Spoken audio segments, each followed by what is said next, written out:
I'm standing in front of a 1968 Jaguar XKE, more affectionately known as the Jaguar E-Type.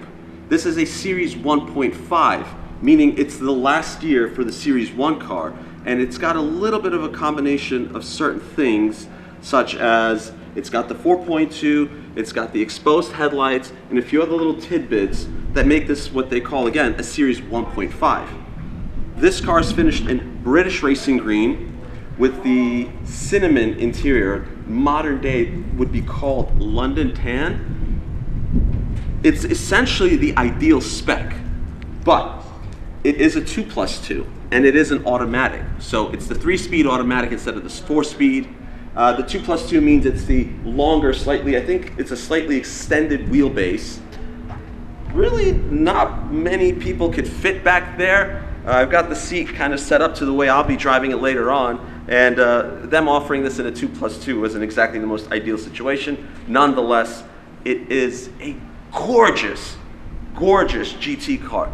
This was my childhood. This was the first toy car I've ever had, and I still have it to this day. In fact, I have two. I went out, I found another one on eBay. It was made by Corgi Toys. They were a toy manufacturing company in England. I gave one to my son, and I have the other one in a box. So this is a dream come true right now, getting to drive this shortly. But before we do all of that, we're going to walk around the exterior, we're going to check out the interior, we're going to drive the car, and we're going to grade all of it along the way. Let's go. Powering this Series 1.5 68 E-Type is a 4.2 liter inline 6 with a 3-speed auto.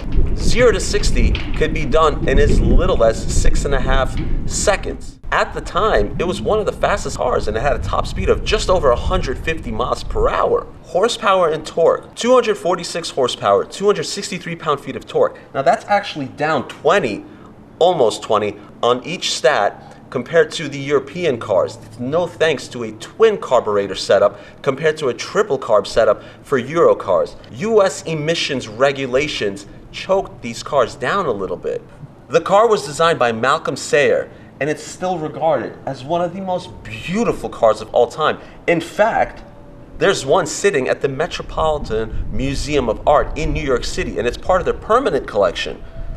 That really goes to show you this is a historical museum piece. It's a work of art, and we all know what Enzo Ferrari himself has said about one of these cars. This Series 1, or 1.5, is regarded as the pinnacle of design for the E-Type. Series 2s and 3s were not so well regarded. You see, Jaguar started adding a lot of extra bits and bobs to the back of the car, bigger taillights, bigger bumpers, and a lot of people just didn't like that. The front was even worse. This grille was the ideal grille for the E-Type.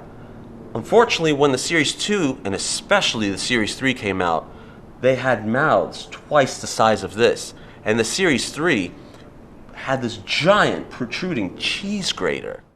And to make matters worse, the Series 3 eliminated the short wheelbase.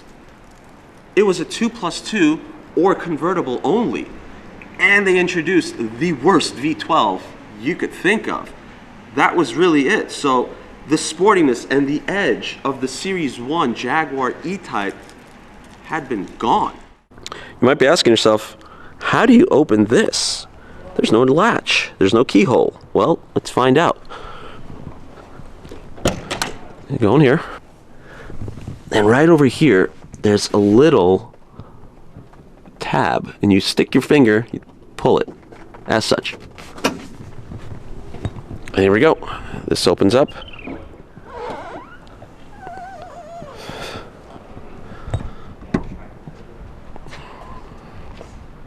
And that's how you open the trunk or the hatch of an E-Type. Inside the E-Type is a very simple affair, but I would imagine back in the day this may have seemed pretty advanced, but you've got Smith's gauges over here, or dials as they would say in the UK. You've got a brake fluid light to indicate that your brake fluid's low. You've got your headlight switch over there. You've got your hazard light and indicators over here. You've got a handful of toggles, and they're all pretty clearly marked. You've got your hazard lights, your map light, interior light, a switch to dim or brighten up your panel, and by panel I believe they mean this, the instrument panel. You've got headlights, you've got your wipers to make them run slow or fast, your fan speed, and your rear window defroster. Gauges, all very useful, especially in a car like the E-Type. You've got your battery voltage, oil pressure, you've got a clock, water temperature, and fuel. You have a standard radio, 3-speed automatic shifter, and look at this, a little ashtray. And that's really all there is to it. Lots of chrome finishings all throughout. This leather is extremely cushioned, very padded, beautiful carpeting, just wonderful features all throughout this interior that make this feel like the luxury car that it is, and especially was for its time. Look at that growler. That's awesome. I have an XJ, and my steering wheel is also finished with a wooden rim around it like this. It's half leather, half wood, and this is such a nice touch. I wish more cars offered this, but I think it's time we take this for a drive.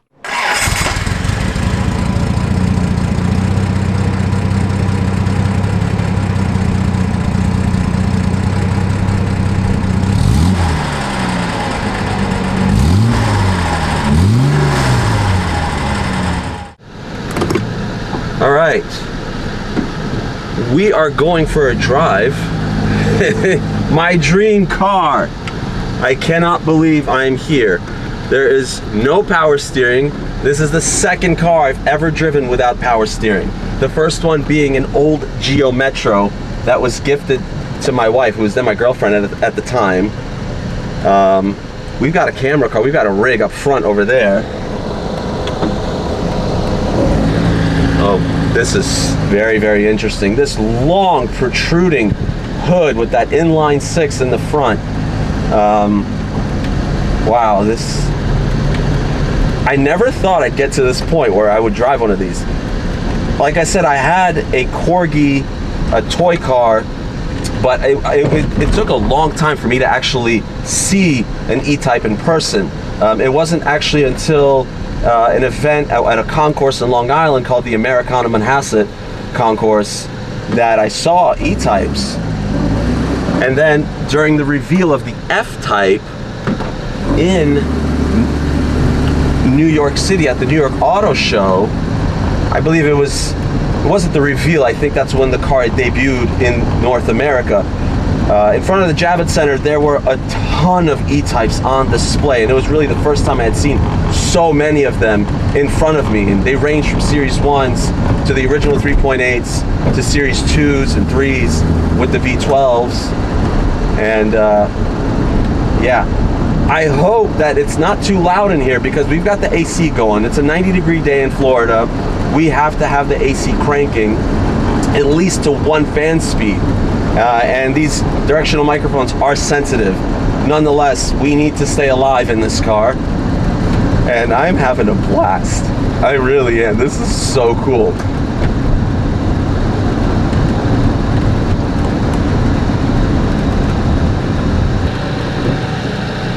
I've got no mirrors because this is a car that will be up for sale on Bring a Trailer. It's currently in the restoration process, so they have to reattach the mirror over here.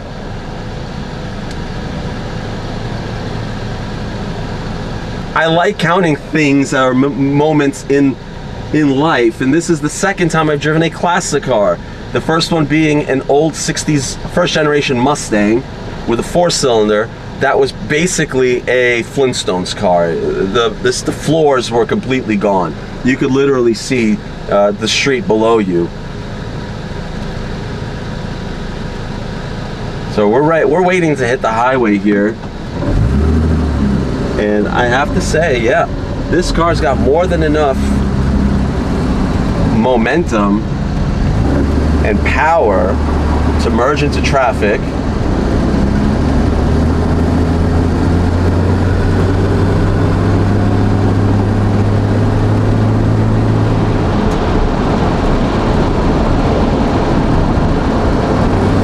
cars sounded pretty good, especially for their day.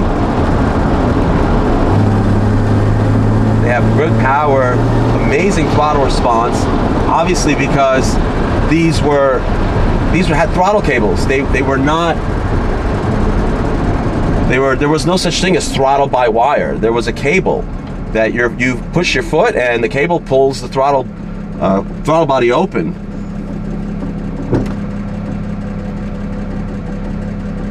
The hum of a classic inline six, regarded as just such a terrific engine. And back in the day, this might sound a little coarse, but this was considered very smooth. And again, it's a very responsive motor. I don't feel like I'm struggling to keep up with traffic. We've got a V10 Touareg in front of us, which is our camera car. And we need to stay within 5 to 6 feet of that car to get some proper footage. Brakes are decent. I'm sure there's some upgrades you can always do to these cars to make them stop a little bit more modernly. The suspension is surprisingly good for a car of this age. I don't really feel like I'm getting crushed here. You have noises and rattles, but again, this is an old car. It's a 1968.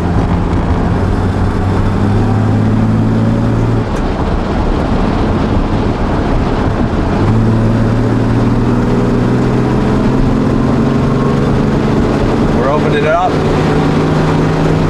That was 60.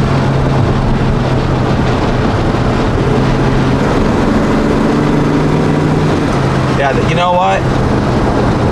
Despite being the 2+2, despite being the 3-speed, you don't feel a lack of power, because I'm going from about 40 to 60, from 2,000 RPM to 3,000 RPM, and the pull, it's terrific. You've got more than enough grunt. I can only imagine what people felt like about these cars all those years ago. I mean, this must have felt shockingly fast. You had the Lamborghinis at the time, and you had the Ferraris at the time that were essentially the quickest cars on the road. They had incredible displacement, they had big V12s, they had made power, and then this had about 250 some odd power, a little bit more torque than that. And I can't imagine that the European cars were actually even faster than this. And then imagine this with a stick. No wonder people love these cars so much. Besides just the looks. Besides the looks, this is great. I could see myself buying one of these with a manual. You're better off buying this with a manual that is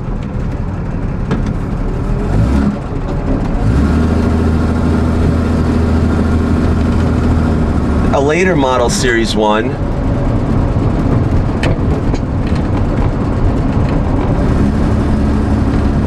Better off buying this car with a manual that's a later model Series 1, because those are synchro boxes, and you want the synchro gears, you want the synchro gearbox. The shifts are smoother, they're easier, you don't have to double clutch, etc. So I'm really impressed. I mean, for its time, I could understand. I really do get the hype about the E-Types. For their time, I'm at a loss for words, because this is kind of a little bit emotional for me. This was the toy car for me. This was the car for me. This was the car that got me into cars. There's nothing else that I can say. Like I said, my first toy car was this little Corgi, and I'm gonna add in some footage of my toy car that my dad had actually given to me. Well, it wasn't exactly, my dad didn't exactly give it to me. I stacked a couple of chairs, climbed into my father's wardrobe closet, and on the top shelf he had a box of cars, and I knew what I was looking for. I was looking for the yellow one. And I found it, and I took it, and that was the car that I made mine. And yeah, I've had that car for a long time, and I bought another one. It was about $150 because you can't find them. Found another one on eBay, and I gave it to my son. Well, I will give it to my son. when he's older and he's actually a little bit more capable of not breaking things. Right now he's, you know, he loves cars as well. He loves Jaguars. I've owned a total of 10. I will make this no secret. I will not, you know, I'm very biased. I love Jaguar as a brand. I love everything that they've done, minus the kind of late 90s, early 2000s stuff, but I've owned 10 of them. The F-Type R being the last. Well, the F-Type R being the last sports car that I've had. I've had an XKR, XKRS, the F-Type R. I still have an XJ, a 2018 XJ that's white with London tan interior. So this, being able to go back in time and experience this, it's a big, big moment for me. I will really remember this for as long as I live. And on that note, if you like cars like E-Types, if you like Jaguars, if you like British cars, if you like cars in general and you want to see more reviews, like, share, subscribe, comment down below, and thanks for watching.